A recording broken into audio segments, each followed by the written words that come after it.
Many people have never heard of the term vaccine grandfathering, and it's essentially where an older vaccine platform has faced new regulations and effectively they move on to accepting it because it may be too difficult to do the research and the standards that were set in place as a new situation. And it's a historical precedent.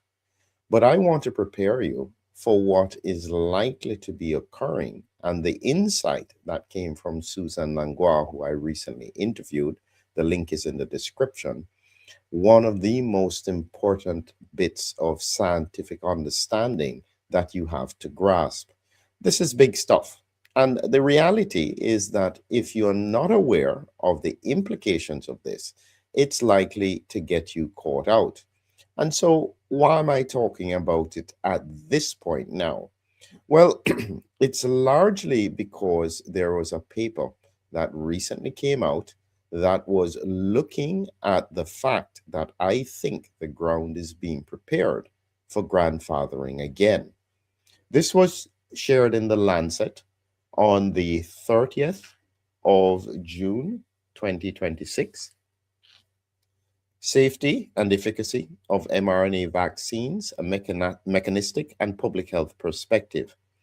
And effectively, they're talking about the transformative advance in vaccinology with regards to the global deployment of mRNA vaccines during the COVID pandemic. And it provided an unprecedented real world evaluation of this platform with billions of doses administered across diverse populations. And critically, they are highlighting that here it goes together the accumulated evidence affirms mRNA vaccines as a safe, effective, and adaptable platform with enduring relevance for future infectious disease. Why is this so important now? And this is why I'm saying you need to be educated and you need to educate other people.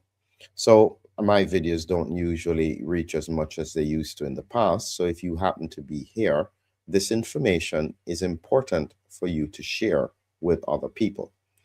Here is the clip that I was talking about with regards to Susan from the interview explaining this principle of what we call grandfathering of a vaccine. Listen to what she had to say at the time. First person I heard talk about grandfathering of the technology.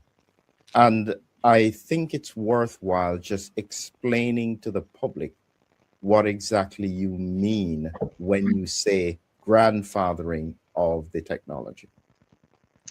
Okay, so this term, back in the early 70s, when I first got involved in regulatory affairs, I was a lab technologist, and there was no such thing as regulatory affairs back then.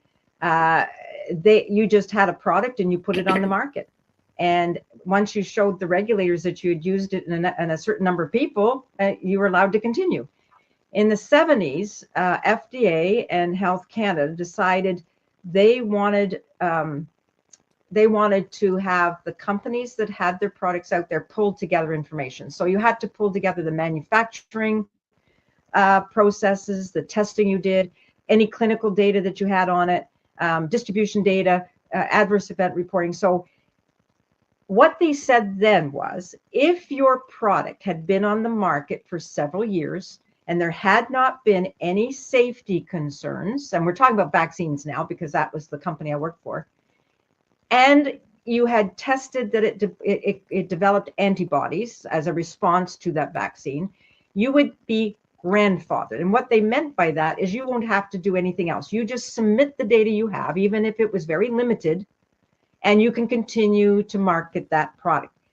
Then they then put in place any new product. You now had to do all these studies of, animal studies and clinical trials and submit your manufacturing data. And if you made one change in your manufacturing process, you had to conduct another trial.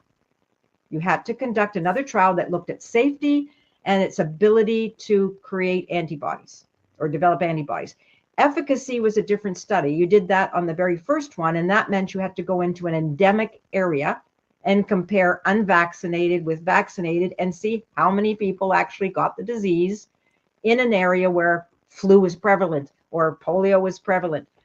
So that grandfathering clause came up way back then. And it was basically, if you already have it on the market and we feel that it's been demonstrated to be safe and effective, you don't have to do anything more. So my concern was that the mRNA platform, just as using we had monkey kidney cells we used to grow polio vaccine in, right? So you didn't have to demonstrate that the monkey kidney cell line was safe. You had already done that with your first vaccine. So if you wanted to use it for measles or something else, all you have to do is to show the measles virus had been inactivated properly and was safe to inject.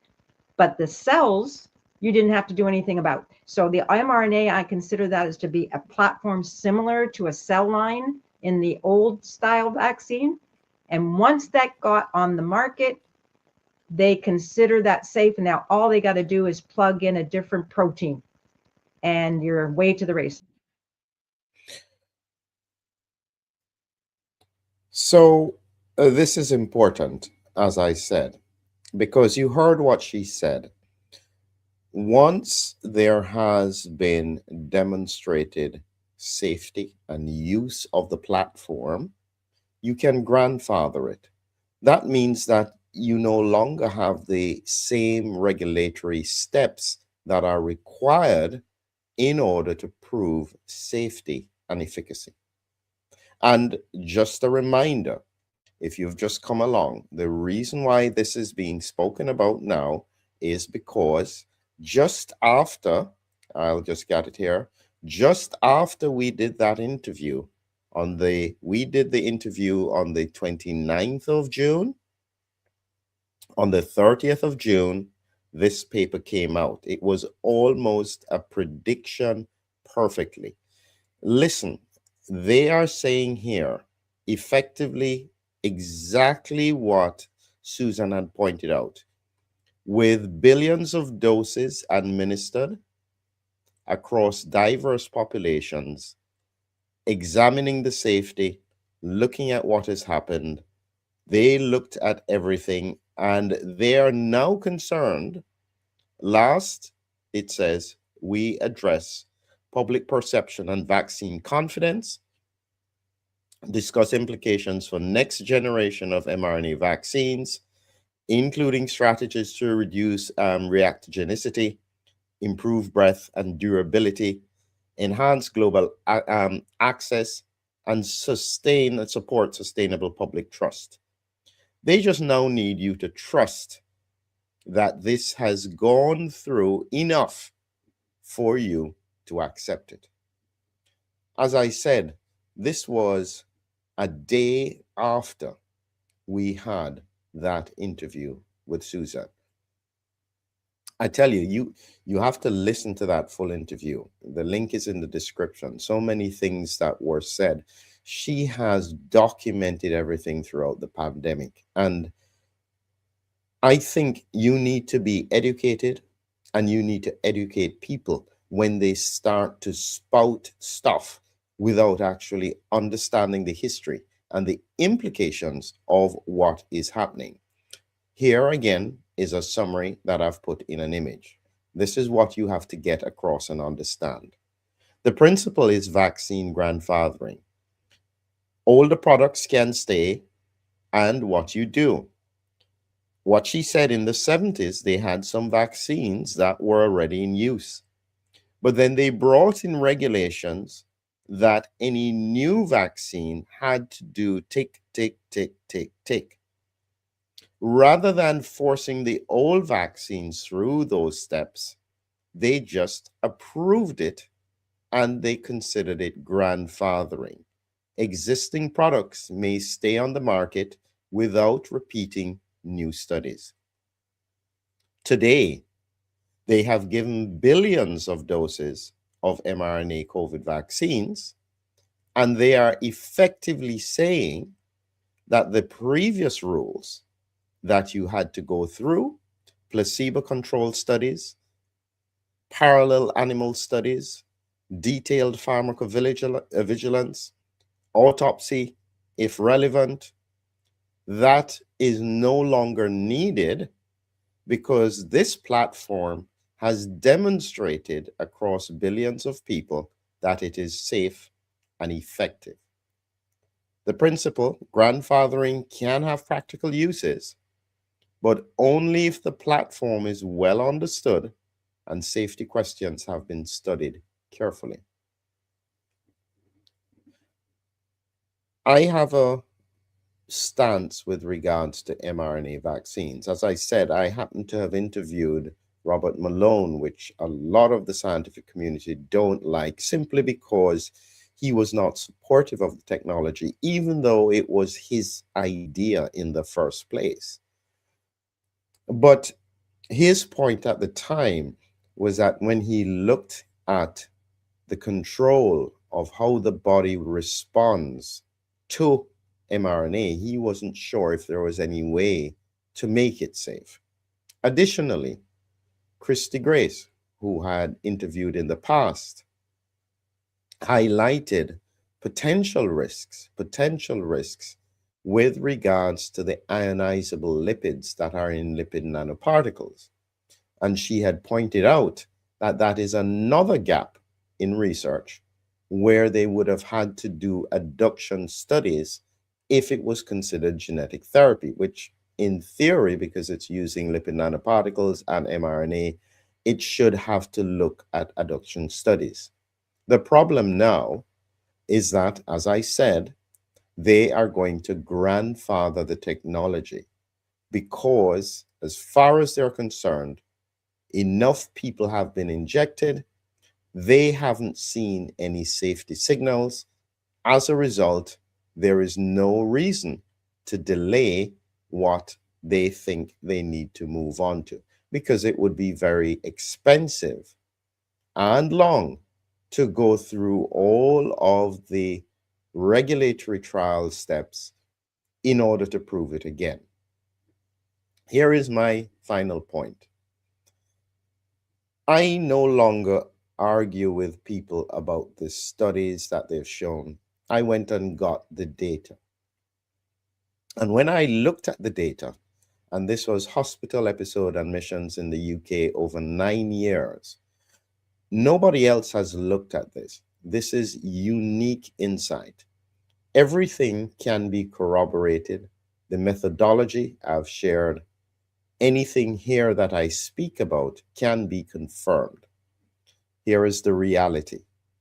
When we look at the post-pandemic disease trajectory, comparing 2016 all the way to 2025, 186 million hospital admission episodes. When we look at the data and we look at the changes in the data, and this is what it has picked out. Now, some of it may be about coding, but some of the standout extreme changes, severe changes, all since 2016, the trajectory changed at 2020. All of these conditions, we don't know why. The point is that it could be just related to COVID. But how can you be sure that all of these trajectory changes are not also connected with the rollout? As a result, because we had no placebo-controlled trials, because they gave people in the placebo group the vaccine for ethical reasons, we can argue about that. We don't have any ongoing parallel animal studies, as was promised and requested by the FDA initially. They started the animal studies, but after I think about a year and a half, the animals that were involved were all euthanized. So we have no parallel animal studies to look at the outcomes when you give 10, 12, 15, eventually 20, 30 vaccines. We have no idea. We have no detailed autopsy study, especially in vaccinated cohorts who have been reinfected, because in theory, based on previous studies looking at animal models with original SARS-CoV vaccines, every single platform produced immune pathology. We have not looked for that with this. So from my perspective, there's a lot of work to be done. And I don't see how any serious scientist should be saying that no problem, we've injected it into billions. Yeah, a few people are sick. We're not too concerned about the trajectory change. It could be anything. We aren't doing autopsies because they're not relevant. Let's move on. If that's the standard of science, expect that it will continue. And I wouldn't be surprised if other industry companies say, well, if you have done it for vaccines, why do we need to go through all the tests for any other products that we are doing? That's where you will then become the testing ground for everything, the regulations, everything falls in the background. Final point. The reason why a lot of these things came into being with such significance in the 70s was because of thalidomide in the 60s. Remember and look at the history. You don't want to become that guinea pig that suffers the longer term consequences because we did not do enough research on it. That is my position, but there are a lot of people who are happy to move on. The question is for you, what is your position? You are going to be part of this in the longer run as more and more vaccines will transition to mRNA. Is that what you want for yourself, your children, your grandchildren?